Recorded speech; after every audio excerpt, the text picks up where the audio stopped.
եղբոր տղան եք, չէ՞, Վարդան Ղուկասյանի։ Ամեն դեպքում արել են անկարգություն։ Դուք ինքներդ տեսակ էլի իրանք անկարգություն արել են։ Ասպնդում են, որ արել են անկարգություն, զանգեր են արել, Սպարտակը տնային կալանքի տակ գտնվելով ինչ-որ օժանդակություններ։ Բոլոր դատավարություններին ներկա եք եղել, դուք նման բան տեսնում եք։ Եթե նման բաններ դատավորը տուն կթողներ սենց։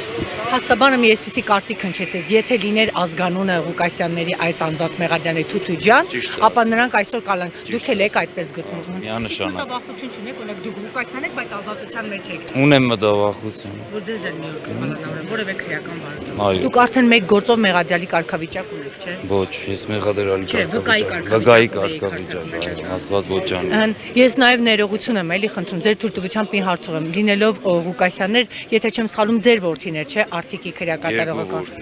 Երկու որդին բանտարկված են։ Չէ, հիմա արդեն մեկը տնային կալանք է, մյուսը ազատության մեջ։ Տնային կալանքի որդին զանգվածային անկարգությունների գործով էր տնային կալանքի։ Ամերիկյան ինստիտուտը սովորող երեխա է, դասերից հետ են գցել ամեն ինչից, չգիտես ինչի ամ։ Էլի զանգվածային անկարգությունների մեջ է։ Ոնց։ Նշեցիք, որ ամերիկյան համալսարանում է սովորում դասերից հետ է ընկել, նկատի ունեմ,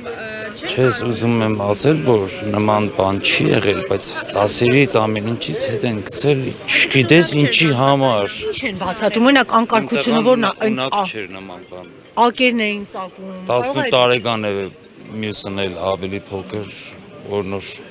Իսկ մյուս որդին ինչքան ժամանակ է, որ արդեն գտնվում է բանտում, 17 տարի։ ծառայել են։ Մյուս որդին ձեր Արտիկի քրեակատարողական հիմնարկում էր գտնվում, տարիներ առաջ սպանության գործով էր։ Ինչքան ժամանակ է։ Չէ։ Ձեր որ հարազատն է Վարդան Ղուկասյանի։ Մյուս եղբոր տղան է։ Էլի գտնվում է քրեակատարողական հիմնարկում։ Արտիկից տեղափոխել էին, ինչով էր պայմանավորված։ Գորիս։ Չգիտենք։ Էլի Ղուկասյան ազգանունի հետ է կապված։